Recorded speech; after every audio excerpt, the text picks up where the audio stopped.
And now, Philipsburg Broadcasting proudly presents Good Morning, Mr. Governor, with Francis Carty. Good morning, Mr. Governor. Voters of St. Martin, what gives someone the right to vote in their country? American citizens who reside on St. Martin maintain their right to vote in the United States. A citizen of the Netherlands has the right to vote in their country, regardless of where they reside. In either case, they can do so by proxy or fly home to vote. The point is, no matter where in the world they live, their citizenship gives them the right to elect their leaders and thereby shape the future of their nation for themselves and their children. So, country St. Martin, what are our rules? Well, St. Martin does not offer the option to vote by proxy, only in person. If you look at past elections, political candidates flew students and citizens living abroad back to the island in order to secure their votes. Right now, we won't focus on the questionable nature of such acts. However, given that those votes were solicited and relied upon, it would stand to reason that these St. Martiners living abroad had and have the legal right to vote.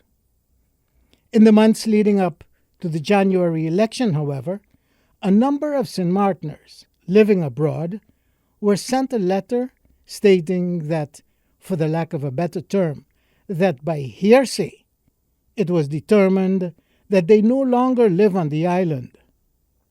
Therefore, they were to deregister immediately under penalty of fine or jail and were stripped of their right to vote.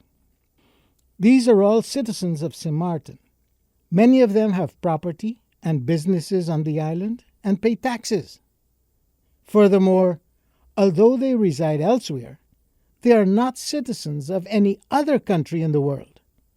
Stripping them of their right to vote in their country of birth and citizenship eliminates their ability to vote anywhere, period.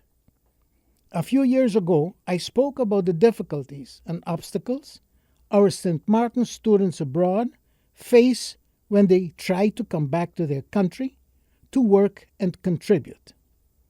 We send our students away to be educated and make it just about impossible for them to come back.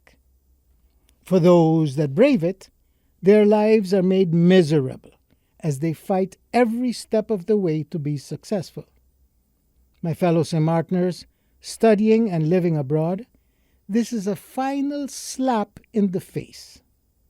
You now have lost ability to try to steer a change and vote for a brighter future in a land that is yours.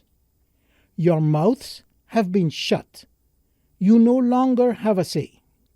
In the meantime, some politicians have gone over to Anguilla to solicit votes from our Dutch voters there.